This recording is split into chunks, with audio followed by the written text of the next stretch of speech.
It's the whacked out news. People breaking the law. Ha ha, fighting in the nude. Ha, drunk people pooping in the street. Ha ha, it's the whacked out news. So many people on meth. Ow!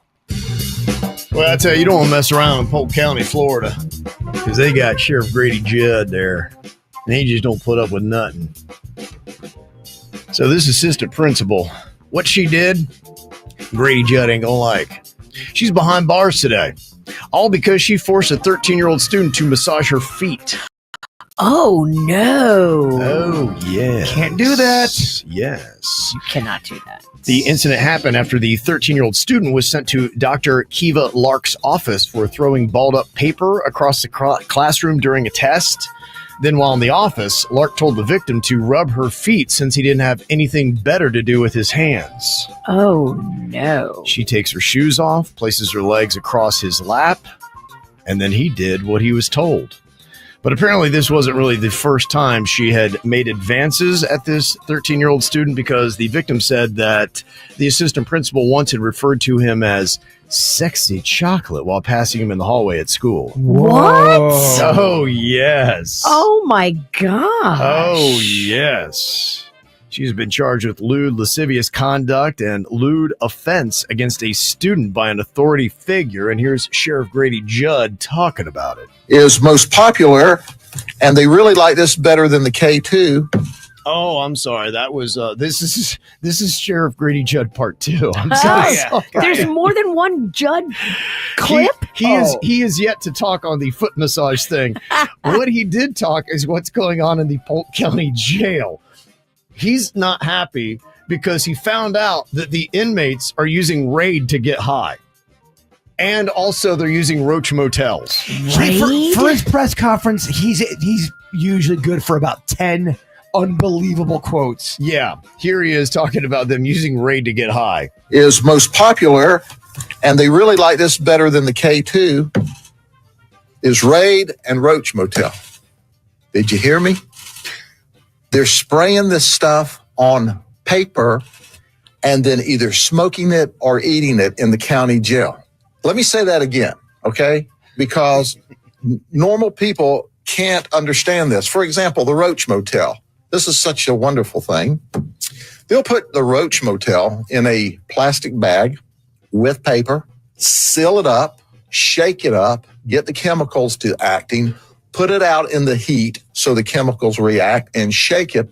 And when the chemicals, who would think to do this? When the chemicals were infused on the paper, then they eat it or smoke it. Are you kidding me? What would that even do to you? Yeah, if it's meant to kill a roach, what does it do to a human? I think it just fries your brain and you confuse that for a buzz. Oh. I think you're right. Yeah, I think that's really what's going on. You're just that feeling you get, that's your brain cells dying. Oh my Lord. God. Yeah, so he's not happy. So I assume they're going to have roaches all over the Polk County Jail now, because he's got to take away the Raid and Roach Motels. These guys have been stealing all their Roach Motels. Yeah, he's like, good luck. You're just going to be covered in roaches from now on. He's got so many quotes. The one, he said, you point a gun at a Polk County police officer, and we're going to shoot you a lot. Yeah, and the one time that they chastised him because they shot that one person so many times, they're like, well, why did you do that? He's like going, we ran out of bullets. You want to shoot him more. Oh, my. That's why I'm telling you, of all the counties in Florida, don't play in Polk County. No, and he'll tell you, don't play in Polk County. Don't play in Polk County. There's a 71-year-old man who's facing multiple felony charges after allegedly ramming a vehicle carrying 6 children in Daytona Beach. What the hell? Kevin McNamara became angry because he delivered the driver, who is the mother of the children, was driving too slowly. Wow. She's probably driving slow because she's got 6 kids in the car. Right, yeah. And they're probably half of them are screaming and making her drive distracted. So the incident then escalates from tailgating to physical confrontation and eventually a pair of vehicle collisions. And now he's facing 15 felony charges, including aggravated battery and child abuse. Whoa. Calm your ass down. Because she was driving too slow? Yep. Wow. There's a 45-year-old woman in Utah that got arrested after she called AAA during a standoff to ask them to come fix a tire the police had just spiked. I don't know if they're going to do that. No, probably not. She was charged with reckless driving and failing to stop. There's a man in Iowa that got arrested after driving an excavator while intoxicated, and he had a blood alcohol content nearly 3 times the legal limit. Can you imagine how much damage you could do in that? Oh, you could do a lot. 3 times in an 3 excavator? times. Yep. Ooh, yeah. Do you think you've ever been that drunk before? 3 times? Yeah, probably twice this Sure. week. Yeah. It's been a stressful week. Hashtag goals. That's right. There's a woman who rented a Florida home from a man who didn't actually own the property. Wow. This happens. Yeah. You go and somebody is just on this property and they make it look like it's theirs. They collect a deposit, Yep. first, last, and security. Yeah, Amanda Goodson and her daughter relocated from Ohio to Punta Gorda after finding what seemed like the perfect rental home. She said that she found the listing on Facebook and it appeared legitimate. A popular realtor had posted it and told her to reach out to the homeowner, Clinton Roser. But about a month into the lease, 2 young women show up at the home and say, "What are you doing in our dead grandfather's house?" Oh, no. Yeah, that's when she learned that the person who rented her the home had no legal right to do so. Deputies say he had been paying the property taxes and renting out the home despite not having any legal ownership or rights to do so. He's been arrested and is now facing a felony charge of property fraud. Book them. A man near Hilton Head, South Carolina, got attacked by a 9-foot gator that had just lurched up behind him while he was laying down some mulch. There was a pond that was not too far away, and he said, "Oh, I'm going to creep up on this dude." Oh, my gosh. He never even saw it coming. No, he didn't. No, luckily the man's wife was watching nearby, and she took care of her man. She jumped in and started stabbing the gator in the eyes and then started striking it in the head. Good for her. Enough to get her husband away. They called the authorities, who came out and have since euthanized the aggressive gator for its behavior.